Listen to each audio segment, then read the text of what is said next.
परीक्षा refresher law classes का एक बहुत ही इम्पॉर्टेंट स्लोगन है जो सर बराबर अपने स्टूडेंटों को क्लास में बताते रहते हैं कि डियर स्टूडेंट, आप एक साल सर को दीजिए और सर आपको जज की कुर्सी देंगे। बस एक साल आप सर को दीजिए परीक्षा रिफ्रेशर क्लासेस पर और इसके बाद सर आपके लिए जज की कुर्सी रेडी रखेंगे।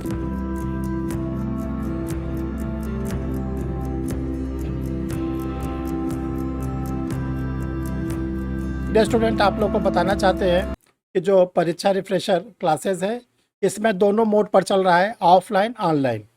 ऑनलाइन क्लास आपको सिस्टम पर मिलती हैं जो गूगल मीट के थ्रू चलता है, और ऑफलाइन क्लासेस जो आप लोग के लिए स्टार्ट की गई है, जो आप लोग के डिमांड के अनुसार स्टार्ट की गई है, वो पायनियर ट्यूटोरियल की बिल्डिंग पर आप लोग के सामने उसका एड्रेस लिखा हुआ है। पायनियर ट्यूटोरियल ये कंपनी बाग चौराहा है इलाहाबाद का। उससे जब आप कर्नलगंज की ओर चलते हैं तो SD जैन हॉस्टल है जो इलाहाबाद यूनिवर्सिटी सेंट्रल यूनिवर्सिटी का हॉस्टल है, बस उसी के ठीक सामने पायनियर कोचिंग है, कर्नलगंज मोहल्ला बोला जाता है। इसमें आप ऑफलाइन क्लास भी ले सकते हैं।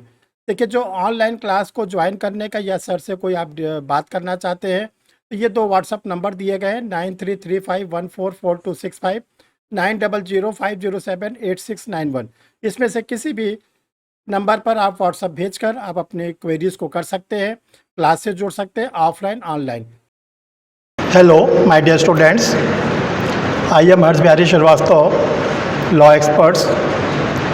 डियर स्टूडेंट, आज आप लोगों ने गेस्ट के रूप में जुडिशल ऑफिसर आए और बिल्कुल यंग जुडिशल ऑफिसर आए, हाई कोर्ट के यंग और बहुत ही डायनेमिक स्पीच दिया एडवोकेट्स ने।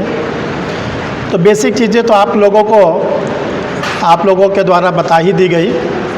जैसा आज का जो वर्कशॉप है वो है कैरियर इन लीगल सर्विसेज। आप लोग लॉ के स्टूडेंट हैं, कोई 3 इयर्स का स्टूडेंट होगा, कोई 5 इयर्स का स्टूडेंट होगा। आप लोग के मन में कुछ बातें होंगी, कुछ मोटिव होगा कि हम लॉ क्यों कर रहे हैं। आपके गार्जियन का भी कोई ड्रीम होगा, आपका भी ड्रीम होगा। तो देखिए, लॉ अब वो लॉ नहीं है जैसे भी प्रिंसिपल सर ने बताया था, या हम लोग भी जब लॉ करते थे इसे इलाहाबाद यूनिवर्सिटी से यहीं से लॉ किया गया, यहीं से LLM किया गया, तो उस समय लॉ की दूसरी पोजीशन थी।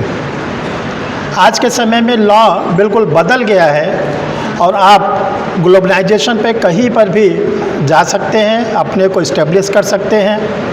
जो पहले डॉक्टर इंजीनियर को रेपुटेशन मिलती थी उससे कहीं ज़्यादा रेपुटेशन आज आप लोग को मिल रही है।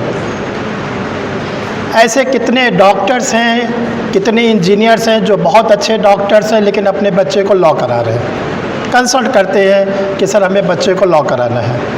तो आप लोग देखते हैं कि लॉ का स्कोप बढ़ता जा रहा है। देखिए, जब आफ्टर LLB हम लोग के पास क्या क्या अपॉर्चुनिटीज़ आती है। एक तो जो ट्रेडिशनल है कि हम लोग लॉ करने के बाद एडवोकेसी में आ जाएं। दूसरा, हम लोग के पास ऑप्शन होता है कि हम जुडिशल सर्विसेज में जाएं। तीसरा, हम लोग के पास ऑप्शन होता है कि हम लोग टीचिंग प्रोफेशन में आएँ। और एक नया जो कॉन्सेप्ट आप लोग के सामने आया है, कारपोरेट सेक्शन। ये 4 बड़े बड़े स्कोप हैं और चारों फील्ड बहुत ही रिपोर्टेड फील्ड है। देखिए, हमें ज़्यादा एडवोकेसी के फील्ड का तो नॉलेज नहीं है क्योंकि हम कभी भी एज ए एडवोकेट काम नहीं किए हैं। उसके लिए जो यंग लायर्स आए थे उन्होंने बहुत अच्छा बताया, मैं बहुत ध्यान से सुन रहा था। जहाँ तक हमारा फील्ड है वो लीगल सर्विसेज से है। आज से 32 ईयर पहले, बहुत लंबा समय, आप लोग कितनी एज भी नहीं हो गई, हमने टीचिंग प्रोफेशन को सेलेक्ट किया। उस समय जो जुडिशल सर्विस होती थी जिसको हम लोग PCSJ के नाम से जानते हैं, आप लोग को आश्चर्य होगा, उसमें आपको एक पेपर उर्दू पढ़ना पड़ता था और वो पेपर बहुत ही डिफ़िकल्ट होता था और उसके लिए न तो कोई टीचर मिलता था, पढ़ाने में भी दिक्कत होती थी। वो दौर ख़त्म हो गया, अब वो पेपर आना बंद हो गया। आज के समय में हम आपको केवल जुडिशल सर्विसेज पर थोड़ा सा फोकस करना चाहते हैं।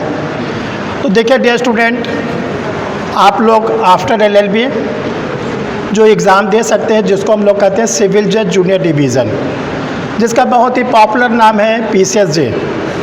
यूपी में हम लोग इसको PCSJ के नाम से जानते हैं, लेकिन और किसी स्टेट में इसको PCSJ नहीं कहा जाता।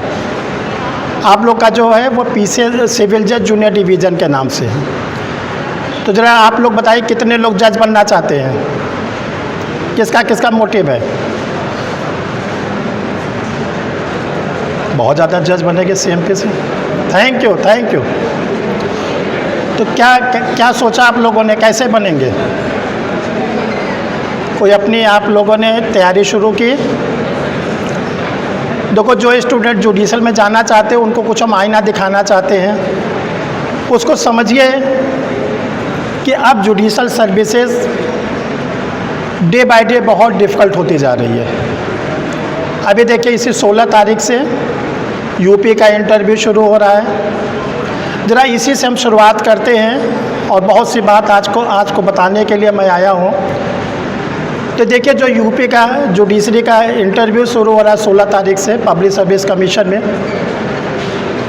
इसका जो एडवर्टीज़मेंट आया था उसमें 303 पोस्ट थी, 303। और कितने कैंडिडेट अपियर हुए हैं? प्रीलिम्स एग्जामिनेशन कितने लोग दिए थे? 60,000 लमसम। 60,000 में जो स्टूडेंट प्रीलिम्स क्वालिफाई किए उनके नंबर आप कैंडिडेट थे 4,500, 4,500 लोग। उसके बाद मेंस का एग्ज़ाम हुआ। मेंस के एग्ज़ामिनेशन के बाद जो स्टूडेंट इंटरव्यू दे रहे हैं 959। इस समय इंटरव्यू बहुत ज़ोरों से चल रहा है। हर स्टूडेंट मॉक इंटरव्यू के लिए परेशान है, हर स्टूडेंट टेक्निक जानने के लिए परेशान है, क्या ड्रेस पहने, क्या हेयर स्टाइल रखे, तरह तरह की बातें लेकर परेशान है। और जो 959 जो स्टूडेंट हैं, इनका इंटरव्यू 28 अगस्त को ख़त्म होगा। और आप जानते हैं, आपको मालूम होना चाहिए, 1-2 दिन के अंदर रिज़ल्ट आ जाएगा। जब 30 या 31 तारीख को रिज़ल्ट आएगा तो उसमें केवल 303 स्टूडेंट को सिलेक्शन मिलेगा, बाकी स्टूडेंट बाहर हो जाएंगे। तो ज़रा आप एक एनालाइज करिए, सर्वे करिए कि 60,000 स्टूडेंट अपियर हुए और 303 स्टूडेंटों को सिलेक्शन मिला, नंबर ऑफ परसेंटेज कितना था? 60,000 के 300 स्टूडेंटों को सिलेक्शन मिला, राउंड फिगर में 300 मानते हैं, तो कितने परसेंट स्टूडेंट को सिलेक्शन मिला? जल्दी से बताइए आप लोग। जी ओनली 0.5, बिलो 1%। 99.5% स्टूडेंट बाहर हो जाएगा। वो अगले जुडिशरी की तैयारी करेगा, अगली वैकेंसी की तैयारी करेगा, और जब अगली वैकेंसी आएगी तो फ्रेशर आ जाएंगे, 10,000, 20,000, 30,000 जो और आ जाएगी। तो अगर आप चाहते हैं कि हम 99.5 में ना आए, क्योंकि आप 99.5 में आओगे तो फ्रस्ट्रेशन बढ़ेगा, पढ़ने में मन नहीं लगेगा, डर लगेगा, ये लगेगा कहीं फिर मैं न रुक जाऊं। तो 0.5 में आने के लिए डियर स्टूडेंट, आपको ड्यूरिंग LLB टेक्निक सीखिए, कैसे पढ़ना है, क्या पढ़ना है, कितने घंटे पढ़ना है, ये सब बातें आप लोग को एक एक करके जानने की बहुत ज़्यादा ज़रूरत है। देखिए, जुडिशल सर्विसेज बहुत ही रिपोर्टेड पोस्ट होती है, और इस दौरान जब से हमने टीचिंग शुरू किया, बहुत से जुडिशल ऑफिसर हमारे इंस्टीट्यूट से हुए, कोई ADJ के पद पर, कोई सिविल जज के पद पर, बहुत से स्टूडेंट ने प्रोसिक्यूशन के पोस्ट को निकाला। तो उन लोग को पढ़ाने के दौरान, समझने के दौरान उनसे भी हमने बहुत कुछ सीखा। तो हमने उन लोग से पढ़ाते पढ़ाते जो हमने एक्सपीरियंस गेन किया, वो 7 फंडामेंटल रूल्स हैं अकॉर्डिंग टू मी। देखिए, ये लॉ का कोई प्रिंसिपल नहीं जो हम आपको बताने जा रहे हैं, नहीं तो आप चलोगे ढूंढोगे कि सर ने जो बताया वो IPC में कहाँ है, CRPC में कहाँ है। ये केवल हमारा अपना एक्सपीरियंस का प्रिंसिपल है जो आपके सामने रखना चाहते हैं।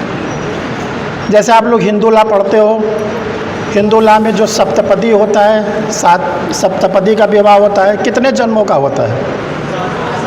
7 जन्मों का, ठीक है ना। और आपको ये नहीं मालूम रहता है कि पहला जन्म वाला है कि 7वां वाला है। अगर पति पत्नी के रिश्ते बहुत अच्छे हैं तो कहते हैं पहला है, अगर नहीं पट रही है तो कहते हैं ये 7वां है, 6ठा है, अब अगले बार तुमसे ना शादी हो, जिनकी संख्या बहुत ज़्यादा हो गई है। ठीक है, तो उसी प्रकार अगर आप जुडिशल सर्विसेज में जाते हैं तो आपको भी हम सप्तपदी का 7 मंत्र दे रहे हैं, 7 फंडामेंटल रूल्स दे रहे हैं, और हम समझते हैं कि आप इसको अगर फॉलो करेंगे तो गारंटी तो किसी चीज़ की नहीं होती, लेकिन पॉसिबिलिटीज़ बहुत ज़्यादा रहेगी कि आपको जुडिशल सर्विसेज में सिलेक्शन ज़रूर मिलेगा, क्योंकि पॉसिबिलिटीज़ पर ही सब चीज़ चलती है, गारंटी कोई चीज़ नहीं होती। तो आप लोग जो लोग पेन कापी से नोट करना चाहें आप नोट भी कर लो, जो लोग अपने मोबाइल में रिकॉर्ड करना चाहें रिकॉर्ड भी कर लो। हम बहुत स्लोली बताएंगे, समझा के बताएंगे, लिखा के बताएंगे, ताकि आप लोग के पास कोई प्रॉब्लम न रहे।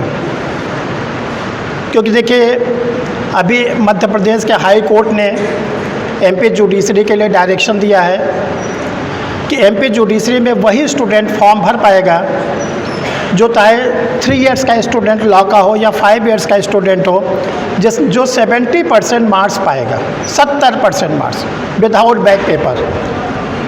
Back paper.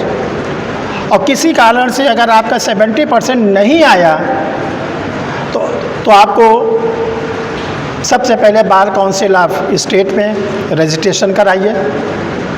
रजिस्ट्रेशन के बाद जैसा कि इस समय के रूल्स हैं, आपको AIB का एग्ज़ाम देना पड़ेगा, उसको आप क्वालिफाई करिए और 3 साल आप प्रैक्टिस करिए, then you are entitled for judiciary.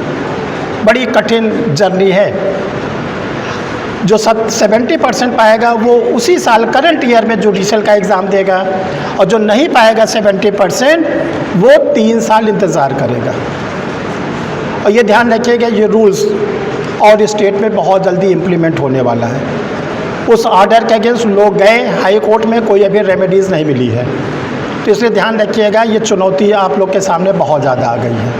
ठीक है, दूसरी चीज़ जो हम आपसे 7 फंडामेंटल रूल्स कह रहे थे, एक एक आप लोग नोट करिए, हम आपके साथ एनालाइज करते हैं। देखो डियर स्टूडेंट, सबसे पहला तो ये है कि आप लोग टेक्स्ट बुक को पढ़ेंगे, ना तो कोई गाइड पढ़ेंगे ना तो कोई नोट्स पढ़ेंगे। जो टेक्स्ट बुक है उसके अच्छे ऑथर्स को लेंगे, उसका नया एडिशन लेंगे, और जिस यूनिवर्सिटी से आप लोग पढ़ रहे हैं इस यूनिवर्सिटी में ऐसे ऐसे प्रोफेसर रहे हैं जिन्होंने जो टेक्स्ट बुक लिखी है वो पूरे होल इंडिया में लोग उसको मानते हैं। तो आप लोग सबसे पहला ये टेक्स्ट बुक पढ़ेंगे, कोई गाइड नहीं, बल्कि उसका नाम रखिए मिस गाइड। आप केवल टेक्स्ट बुक पढ़ेंगे। शुरू में थोड़ी दिक्कत होती है क्योंकि लॉ की लैंग्वेज बहुत ही टेक्निकल होती है, बहुत ही डिफ़िकल्ट होती है, समझ में नहीं आता, लेकिन जब आप उसके पीछे पड़ जाओगे तो आपको समझ आने लगेगा। नंबर 2, आप लोग बेयर एक्ट लोगे। बेयर एक्ट जो स्टूडेंट हिंदी मीडियम के हैं वो डिगलॉट फॉर्म में लेंगे, हिंदी और इंग्लिश दोनों का, और जो 5 इयर्स के उनका तो इंग्लिश मीडियम होता ही है, वो इंग्लिश मीडियम का बेयर एक्ट लेंगे। देखो बेयर की सेक्शन को तोड़ के पढ़ा जाता है, ब्रेक कर के पढ़ा जाता है। अगर आप सोचोगे कि हम पूरी सेक्शन को एक बार में कंप्लीट कर लें तो डियर स्टूडेंट कभी नहीं याद होगा।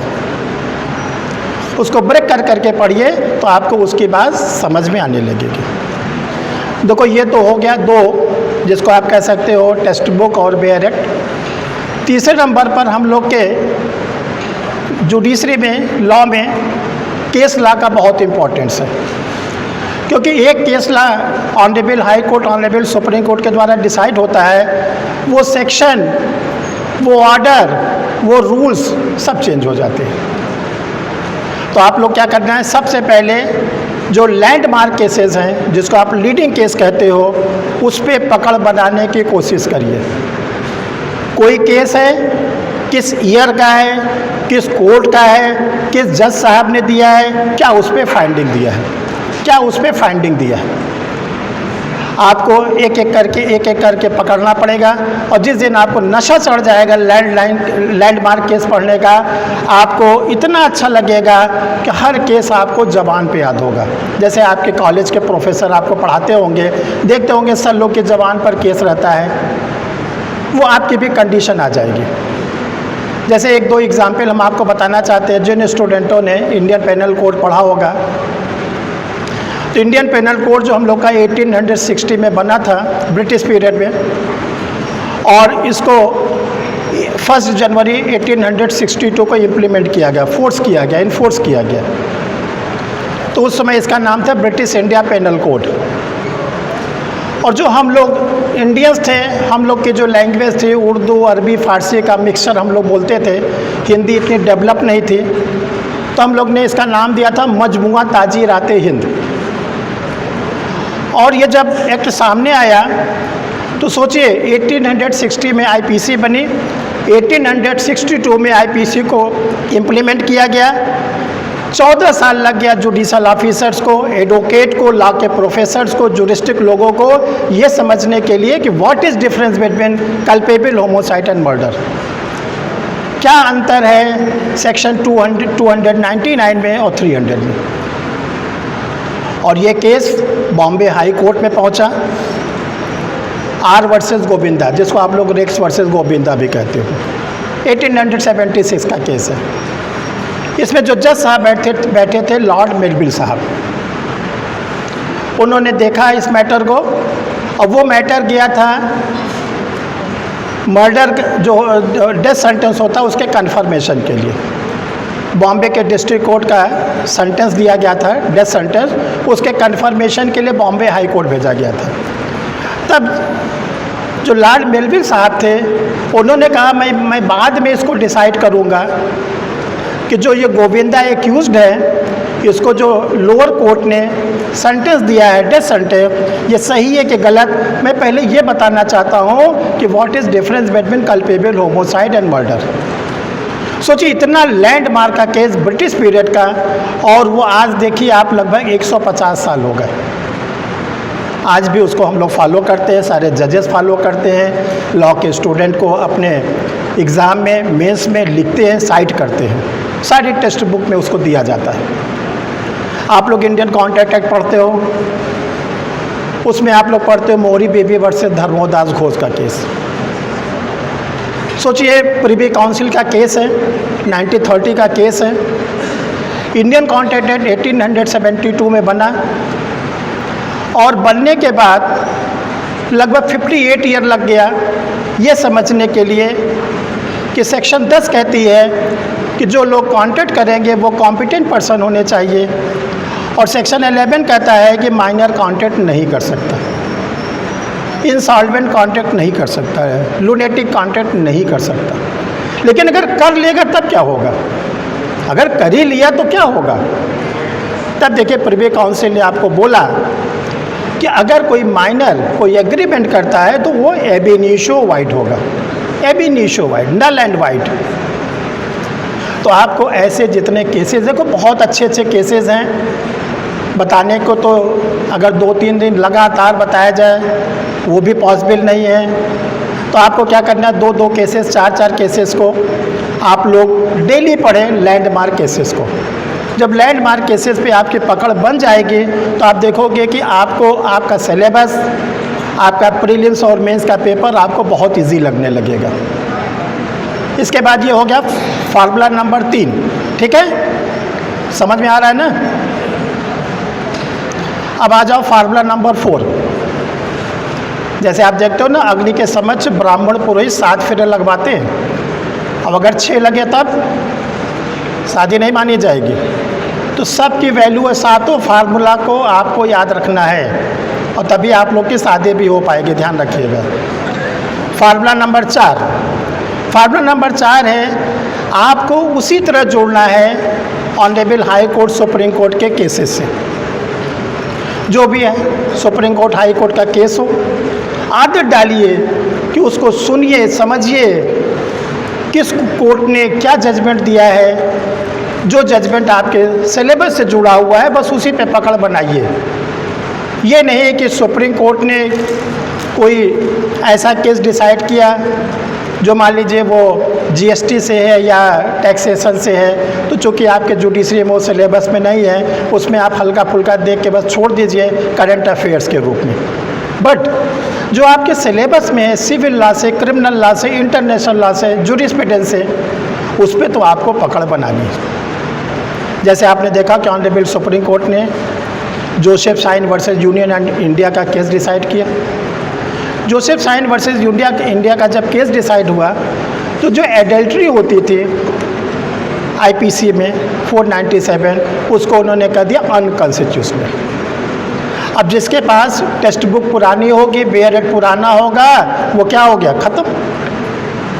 और ध्यान रखो, जब कोई सुप्रीम कोर्ट हाई कोर्ट का केस डिसाइड होता है, नेक्स्ट ईयर के जो एग्ज़ाम होता है वही क्वेश्चन आता है। ये देखना चाहते हैं कि स्टूडेंट कितना सिंसियर है। नौती सिंह जौहर वर्सेस यूनियन एंड इंडिया का केस आया, जिसमें सेक्शन 377 अननेचुरल सेक्स को अनकॉन्स्टिट्यूशनल कहा गया। तो आपके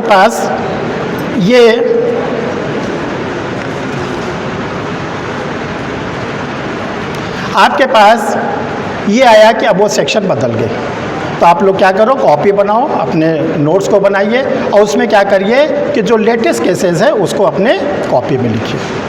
ये हो गए 4। 5वें नंबर पर क्या है, आप एक अच्छे न्यूज़पेपर से जुड़े। द हिंदू बहुत अच्छा पेपर निकलता है, टाइम्स ऑफ इंडिया निकलता है, इंडियन एक्सप्रेस निकलता है। किसी भी एक पेपर को आप क्या करें, डेली पढ़ें। उसमें जो नेशनल इवेंट्स हैं, इंटरनेशनल इवेंट्स हैं, और साथ साथ जो एडिटोरियल बोर्ड निकलता है, एडिटोरियल के कॉलम होता है एडिटोरियल के द्वारा, उसको भी आप ज़रूर पढ़ें। जब आप उसको डेवलप करेंगे तभी आप इंटरव्यू में बहुत अच्छा सामना कर पाएंगे।